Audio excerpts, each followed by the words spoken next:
Hey everyone, welcome to Aging Runner. I'm Dr. Chris Fielding, and each month I plan to read, write and run my way through my 50s, 60s, 70s and hopefully way beyond. I'm a social scientist and I explore ideas from the academic world and apply them to my life as a runner. I plan to run successfully as I get older and help other people do the same. So if you're watching on YouTube, you can also find this on most podcast platforms. And if you're listening, then you can also find me on YouTube. I'm very much looking forward to sharing your company. So all sources discussed are freely available, so that you can check them out yourself, and you can find the links at agingrunner.com. Hope you find them useful. Well, this is the third of these monthly podcasts. So what have we got coming up? Well, we're going to catch up on one or two things. I'm going to let you know how I got on at Chester Marathon, which has been pretty big in my life over the last 3 or 4 months or so. I'm going to let you know how I'm faring with, I've been cutting out alcohol and coffee this month and the impact that that's had on both my health and my well-being. And also I got to listen to a consultant cardiologist speak this month, and then I met him professionally a few days later. I'll let you know how that went. And then finally I'm going to point you towards the work of a guy called Nick Tiller, who's the author of The Skeptic's Guide to Sport. And Nick spends his time calling out bad science and debunking the latest running fads. And we're going to take a closer look at how we navigate all the expert advice out there, some of which seems a bit self-serving and contradictory at times. So, how have things been going? Well, the last podcast, about a month ago, I recorded just a few hours before heading out on my last long run before the Chester Marathon. It was just before I went out on a 22-miler with a couple of guys who were training for an ultra. And I ran that 22-miler and my nutrition went well. And I ran with the guys and who were much more experienced than I am. But actually, I finished pretty strong and fresh. It was part of the second consecutive month where I'd run over 200 miles in a month, which I've never done before. And I came out of that run with absolutely loads of confidence. And I headed into the last 3 weeks before the Chester Marathon feeling really good. And then the week after that, I went and ran a tough 10K, quite a hilly 10K. And I ran pretty well at it. And then the week after that, the week before the marathon, I ran a park run again. Not the most hilly park run I've ever run, but it was part of our club championship. And I ran a park run PB and I've got under 20 minutes for the first time at a park run, 19 minutes 47. And I'm not quite sure where that came from, apart from I think it must just be the effect of the marathon training and running those kind of miles really consistently, as well as some speed work as well. So that meant that I went into race day feeling confident, but actually probably having just overcooked it only a week before. And I headed out to Chester, feeling all right actually, and it was great to see all the Masters athletes. I've never been involved really or seen so many Masters athletes before at the start of a race. The Chester Marathon it's not unique, but it starts in England and the course heads out into Wales, into another country, and then you head back into England. And when you're heading out into Wales, everybody's out in the villages and they're all shouting support to you in Welsh. It's a lovely event. And the Masters athletes all had sort of things like M50 and M55 on the back of the shirts. And I ran quite a long way with a couple of female athletes. So one in particular, a Welsh athlete who was an F60, a female 60 athlete, who was absolutely awesome and burnt me off completely in the last couple of miles. And yeah, I thought I really, really went into that with loads of confidence. And I went in having registered with the England Masters sort of programme and aiming to run under the qualifying time to represent England in the Manchester Marathon, which is next April. And the qualifying time was 3 hours 20. And I thought if I really hit it, I could probably do that and maybe even run sort of sub 3:15. And I set off with the 3:15 runner and a couple of 3:15 runners who had markers with them so that we knew they were 3:15 runners. And they looked like they were running really quick. They were a couple of minutes up even after a few miles. It seemed a bit quick to me, so I dropped off them a little bit. Ran through the 20-mile marker at just under that 3:15 pace. But actually, I was feeling fatigue sort of in my legs and in my hips in a way that I wasn't expecting. And I was feeling that probably about as early as 8 or 9 miles. And I wasn't expecting that. And I think that was probably me not respecting my taper quite as much as I should have done. And maybe setting off a little bit quick with this 3:15 guy. So I got to the 20-mile marker at 3:15 pace, and then the wheels well and truly came off. I went into a really dark place, a dark tunnel for the last 6 miles. Ended in 3:19:40. So I achieved my goal of running under 3 hours 20, but I can't help coming out feeling a bit disappointed. And you just think, I need to go and do something like that again, because I think I've got a little bit more in me, which I suppose is good. So although I finished under the qualifying time, you need to come in the first 3 in your age group, and I think I came something like 51st, so I'm not quite on the podium yet. And the people who qualified in the first 3 runners, they're awesome athletes. They were running things like 2 hours 40 and sub 2:40. The male 50s, they're amazing athletes. But I really enjoyed attempting to hit the qualifying time. So that was a really, really big part of my month, and it's ended 4 months of solid training where I haven't deviated too much from the plan. I'm ready to get to the start line healthy for the first time, really. And I ran a marathon PB of over an hour. The last time I ran Chester Marathon was probably 10 years ago or something like that, and I ran over 4 hours 20. I didn't have any shoes on my feet at the time. I was barefoot. Previously, I ran the Snowdonia Marathon in 4 hours 30 something. So to run a 3:19, should be pretty pleased with that. That was a week ago. I found it tough this week. I have been out each day because my club challenge this month is how many consecutive days in October can you run? So I've been running a couple of miles each day, and I'm getting there now. The plan was to run cross country yesterday for Horwich RMI, which is my second claim club, but I didn't do that. I think I would have done myself a mischief. So I've been laying off a little bit and dreaming of the next big thing, and something's caught my eye. There's a 50-mile race next May. I live in Lancashire in England, and there is a canal called the Lancaster Canal, and it's the longest canal in England that doesn't have any locks.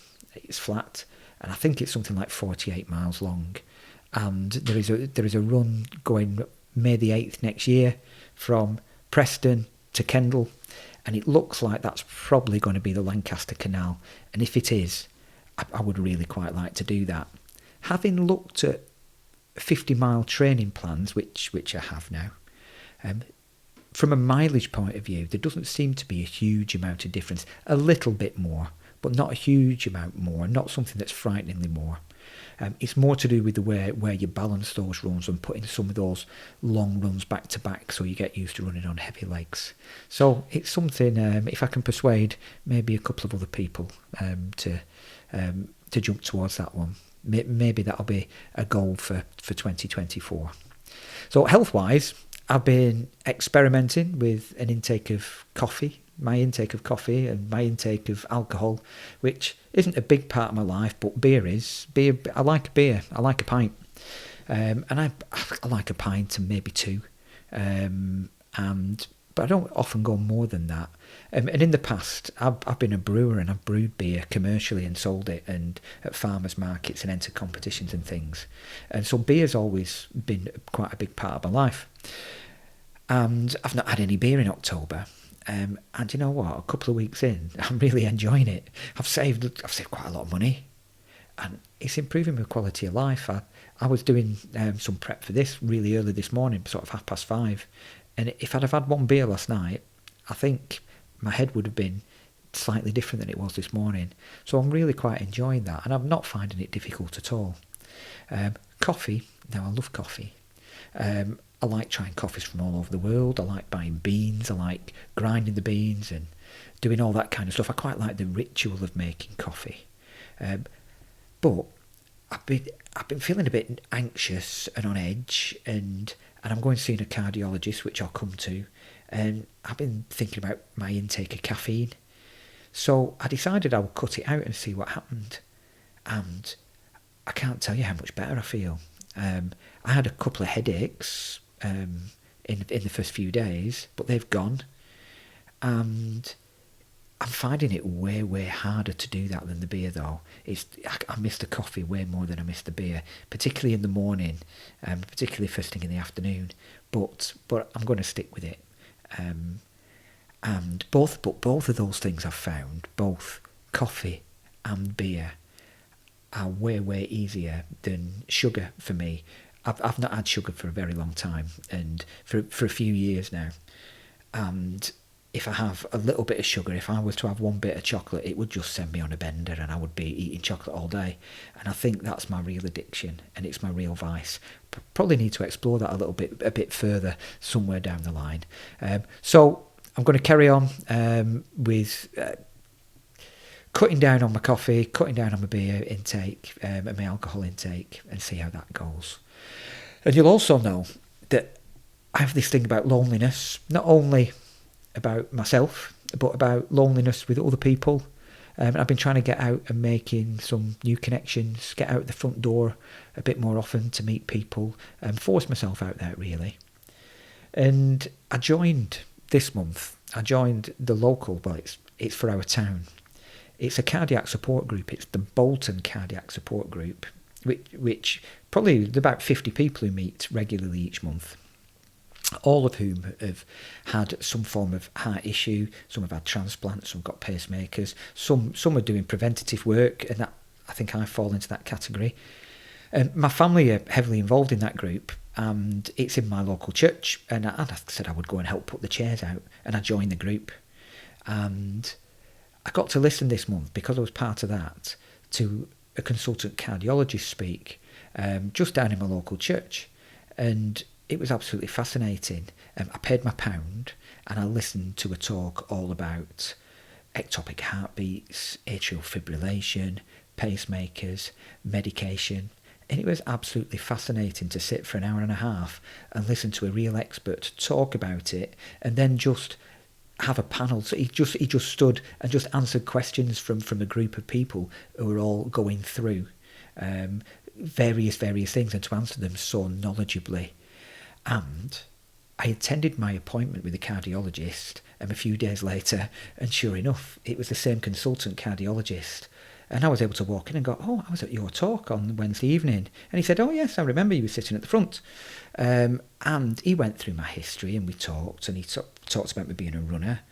And he doesn't really have any serious concerns about my heart, other than every now and again I take an extra sort of breath.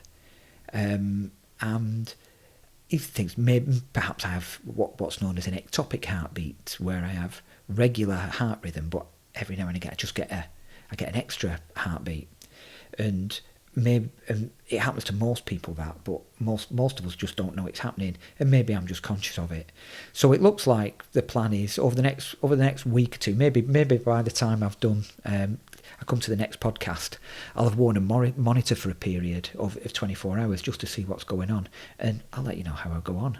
I've been getting down to Parkrun, not just to run, it's mostly to volunteer and to marshal, which I've committed to doing. I've now done 10, I've marshalled at 10 Parkruns, and I'm well on the way to, I've got a target in my head, and I'm well on my way to 25, and I want to get to 25 as soon as I can, because I want to buy a Parkrun Volunteer 25 t-shirt and run my next Parkrun after that wearing it. And as far as making connections go, I think I said last month that I'd had a very interesting experience going to Parkrun 18 months ago maybe, where I'd run Parkrun, and I found it a very lonely experience, because there were all these people who were having an amazing Saturday morning, and they all knew each other, and I went home afterwards, and I hadn't actually spoken to a soul, and I felt very, very lonely. It just sort of heightened how lonely I felt. And so I started to volunteer at Parkrun, and I have felt a little bit like that. But over the last couple of times, I've just not felt like that at all. And I think there's been a shift in the way that I'm approaching things. I'm just not forcing stuff. I'm chatting with people. But being a regular face and being open and friendly means that folk just come and chat. And every Parkrun recently, I've just chatted with a few people before and after. And if I don't, then it doesn't really bother me anymore. And people down there, and particularly the runners, and they're just genuinely grateful. And really kind. And a runner running past actually offered me a number for the Manchester Half Marathon this morning as they ran past. It's not even somebody I know. I didn't take it because I don't think it's not the right thing to do for a start. But also I was at the Manchester Half Marathon this morning singing as part of a choir. That was a brilliant event. We sang for 3 hours as everybody came past. But at Parkrun, a chap stopped on his way back to the car. I was walking across the car park, and we were next to each other, and he just stopped me, and he just told me all about his battle with illness and his history of running, and then his history of a diagnosis and all sorts of things. And I don't know him at all, but it was really good to just stand there and be an ear. And it's adding a richness to my life that I didn't think it would. And I'm certainly going to continue with that. Wherever I go, even if I move house, I'll find my local parkrun and I'll go and volunteer.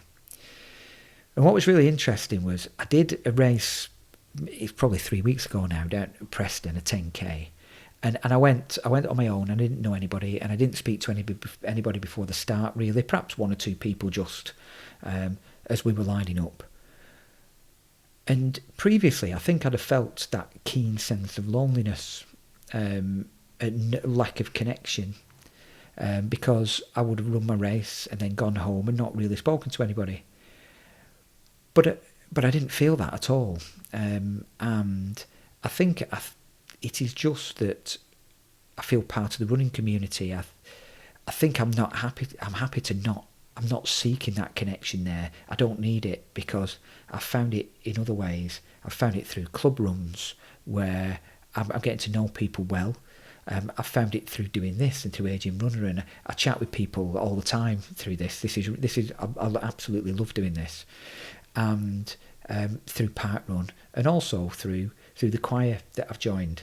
And I joined the choir specifically so that if I became injured, then my world wouldn't fall apart. So I've got a bit of a niggle. I'm okay. I can run. I've run a little bit this morning, but I haven't run competitively this weekend, or at my club run I had to cut short just to be on the safe side.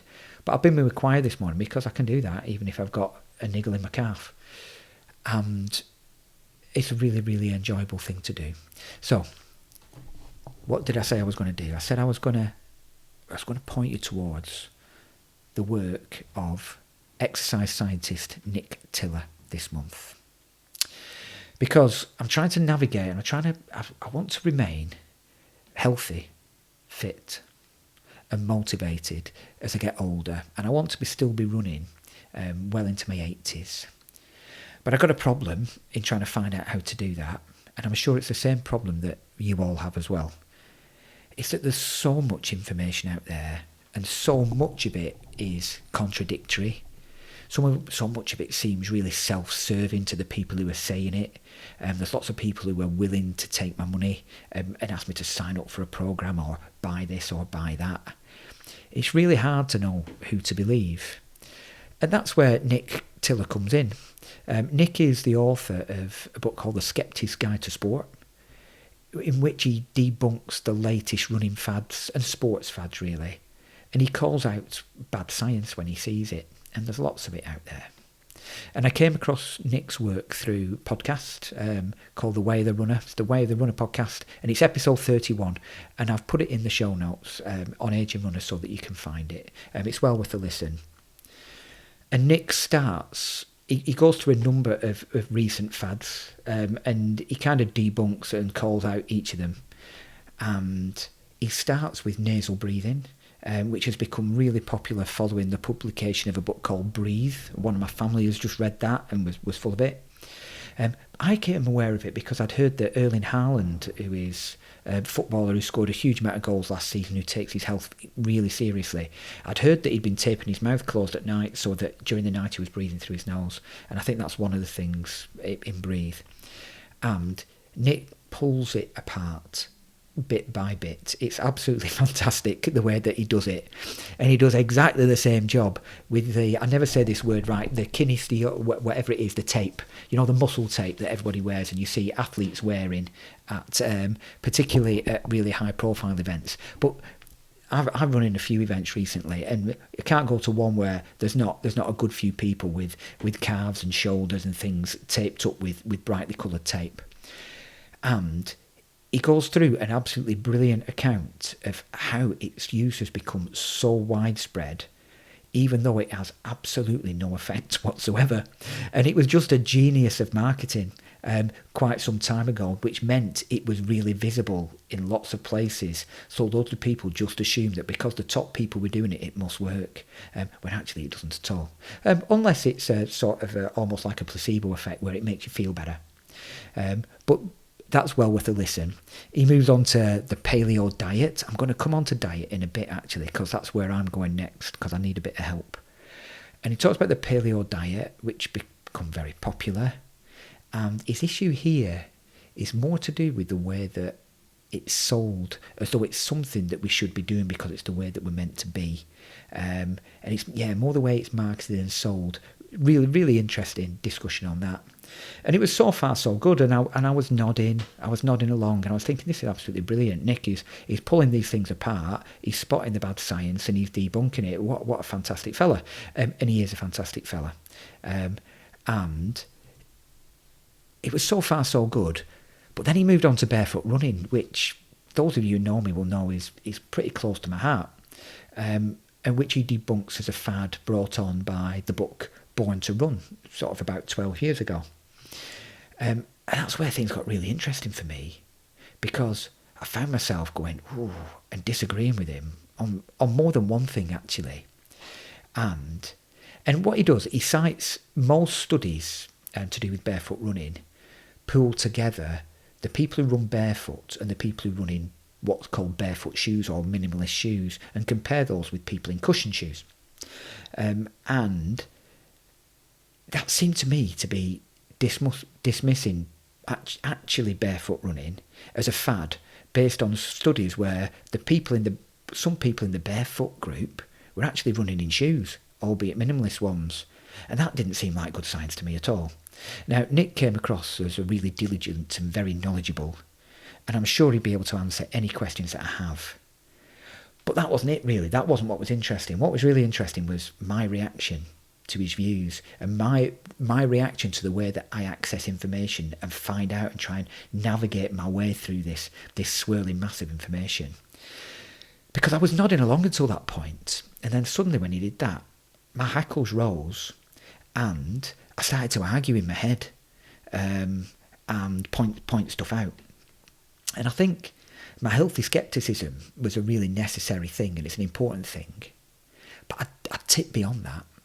I was going into an entrenched and defensive state. And when that happens, your mind closes down. And we really need to watch for that happening. We can always find an expert who can back up the way that we think things, with the way that, or how we think things are. And we really need to watch for that happening. So listening again, what Nick actually seemed to be dismissing as a fad wasn't barefoot running actually. It was a shift from running in cushioned shoes, sort of traditional cushioned shoes, to a very minimal barefoot style of shoe. People who do that to help with running injury. And I would agree with him. I think it's a really difficult, dangerous thing to do. I think it's an accident waiting to happen.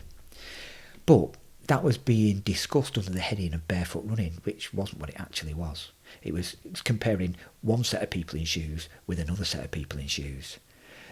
My life experience meant that I had a really sharp emotional reaction to that, because I've been running injury-free now for pretty much 10 years. I know I've got a bit of a niggle this week, but I have run 3 races where I've run 2 PBs in the last 3 weeks, and one of them was a marathon.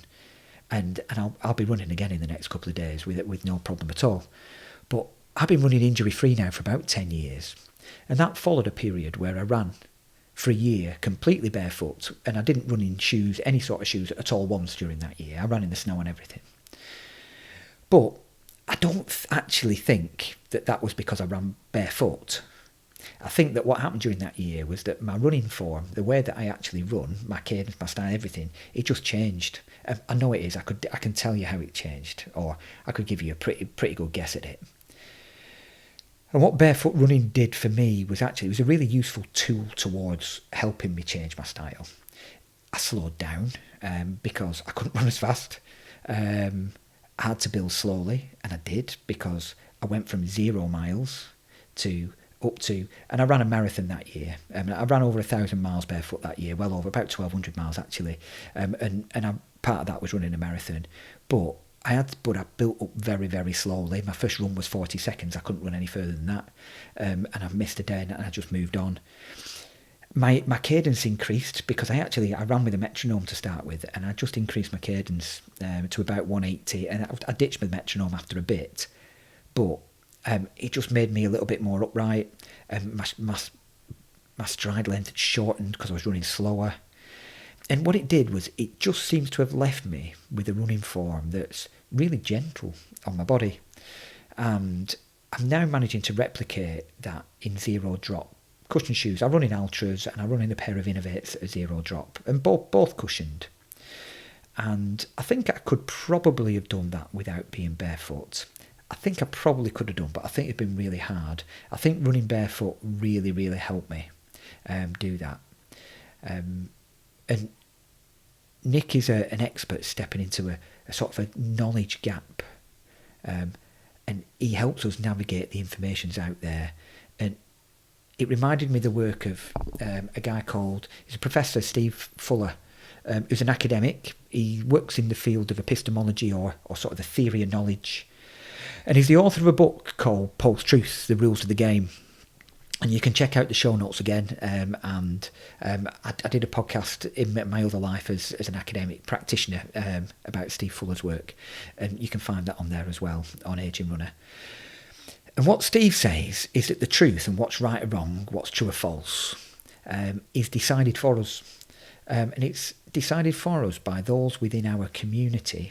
And for us, the running community, or the sports community, or the health community, by those with influence and power, and that we're told what to think, and that wherever there's a knowledge gap where we don't know what to think, there's always an expert willing to step in and tell us what to believe. And it's always been the case, and it always has been, and often it's the state who will step in and tell us what we should be thinking. But things are changing, because over the last 10 years or so, there's been an acceleration in what's almost an information age, where every expert can be challenged because we all have access to information, and every opinion questioned. And when that happens, we don't know who to believe. And that's what Steve calls the post-truth condition. And he says that the way to deal with that is not to worry too much about what is true and what's false and what's right and what's wrong, but actually try and identify who exactly is it who's telling us that it's, who gets to decide that it's so. Who are the people and organisations who set the truth for running, for health, for fitness, for well-being? And we need to know what their position is in the game, and why is it that they get to decide? Is it because that they are the best informed? Do they stand to gain from telling us this? Is it simply that they wield the most amount of influence? Do they have the most followers on Twitter? Is that what it is? And I was at a point where I was looking for reliable information, and Nick Tiller has successfully positioned himself as an expert stepping into a knowledge gap, and his work is incredibly useful. He helps us to ask questions and navigate the choppy and ever-shifting waters out there. And I've added his podcast and some more information about Steve Fuller's work onto the show notes. They're both fascinating, and they're both worth exploring. So, where are we going next? Well, we're heading somewhere really contentious. We're heading into the world of nutrition. So my diet is mostly sugar-free. I just don't eat anything that has sugar in it, and I try not to have anything with sugar in it. And since about February, so well over 6 months now, probably 8 months or so, I've not had any refined carbs. I've cut out rice, pasta, potatoes and bread as well. And I think that's worked really well for me. But I've had a couple of months where I've run over 200 miles, and I'm feeling like I need a little bit of something. And I think I'm ready to start, sort of in a scientific way, add some carbs into my diet in a really planned and organised way. And I want to do that well. So I want to find out a little bit more about that. I'll let you know how I go on. And I'm also interested, following the talk on by the cardiologist about the phenomenon of atrial fibrillation, which in ultra runners, or AF as it's known, which is a thing where your heart suddenly speeds up and it's irregular. So you have an irregular heart rhythm. It's really interesting. It's related to strokes, and people take blood thinners like warfarin and things like that to counter it.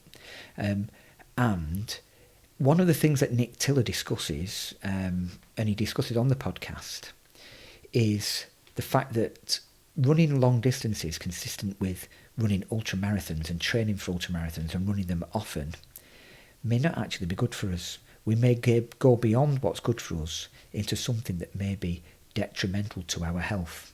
And there is some stuff out there which links things like ultramarathon running to increase incidence of atrial fibrillation, and I'm really interested in that.